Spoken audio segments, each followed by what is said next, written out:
નમસ્તે વિદ્યાર્થી મિત્રો, હું રેખાએ દવે ધોરણ 7માં રાશિઓની તુલના પ્રકરણ 8 એમાં આજે આપણે સ્વાધ્યાય 8.2માં અપૂર્ણાંકનું ટકામાં રૂપાંતર અને ટકાનું અપૂર્ણાંકમાં રૂપાંતર એ વિશે આપણે શીખીશું. તો દાખલો પહેલો છે, આપેલા અપૂર્ણાંકને ટકામાં ફેરવું. તમારી ચોપડીમાં પાના નંબર 164 ઉપર છે દાખલો પહેલો, આપેલા અપૂર્ણાંકને ટકામાં ફેરવો. એમાં પહેલો દાખલો છે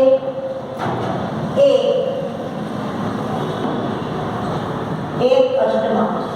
આપણે જોયું કે અપૂર્ણાંકને ટકામાં રૂપાંતર કરવા માટે આપેલા અપૂર્ણાંકને 100 વડે ગુણવામાં આવે છે.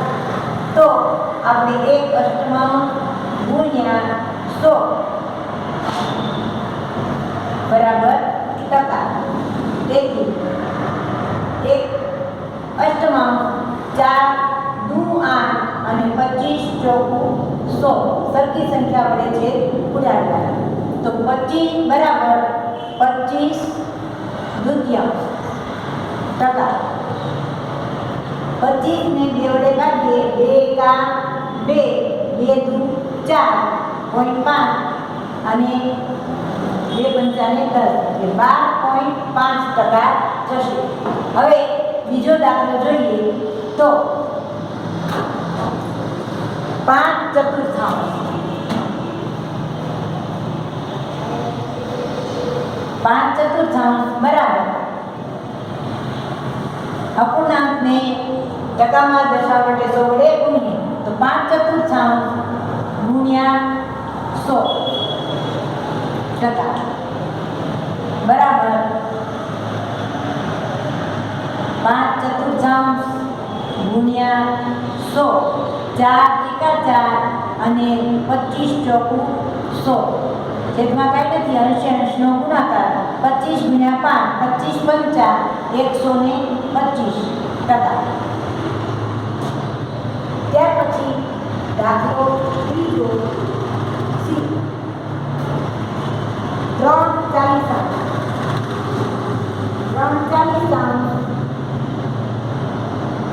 બરાબર 3/40 ગુણ્યા 100 ટકા. તો 3/40 આ એક બિંદુ અને આ એક બિંદુ જશે. 2 દુ 4 અને 2 પંચા 10. હવે છેદ નહીં ઉડે, અંશ અંશનો ગુણાકાર, છેદે છેદનો ગુણાકાર. 5 કરીને 15 દૂત્યાંશ ટકા બરાબર 2 સત્તા 14 અને 2 પંચાને 10, 7.5% થશે. ત્યાર પછી ડી 2 સપ્તમાંશ. 2 સપ્તમાંશ બરાબર 2 સપ્તમાંશ ગુણ્યા 100 ટકા બરાબર. આ અવિભાજ્ય સંખ્યા છે, આને છેદદાર છે વિશે નહીં. અંશ અંશનો ગુણાકાર 100 ગુણ્યા 2 એટલે 200 છેદમાં 7. અતિ સંક્ષિપ્ત રૂપ આપીએ તો 7 દુ 14 અને 6 20, 6 વચ્ચે 60 થશે. 7 8 56, 28 56 ને 4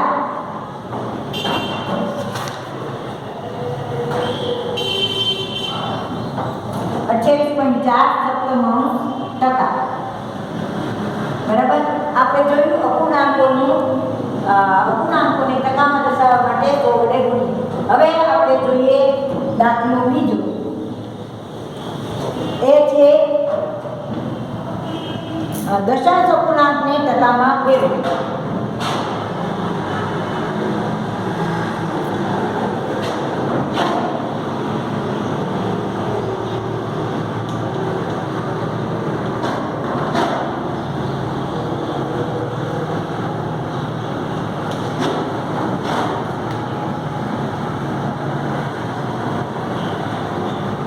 તો એમાં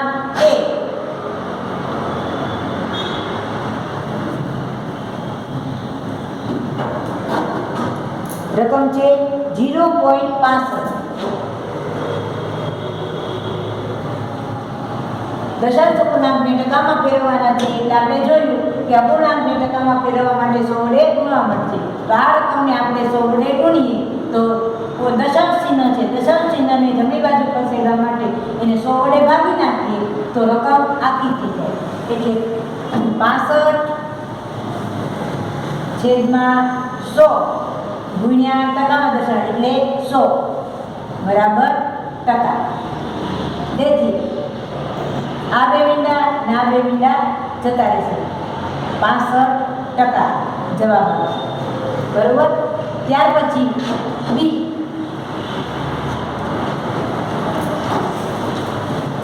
2.1 બરાબર ગુણ્યા 2.1 ગુણ્યા 100 બરાબર બસ છેદમાં ટકા. ત્યાર પછી 0.02 સી 0.02 બરાબર દશાંશ ચિહ્નની જમણી બાજુ ખસેડતા 100 વડે ભાગાકાર એટલે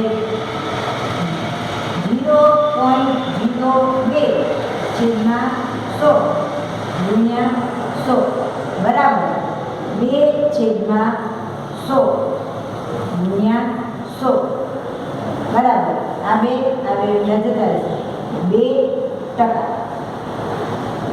ત્યાર પછી ડી 12.35 છેદમાં 100 ગુણ્યા 100 બરાબર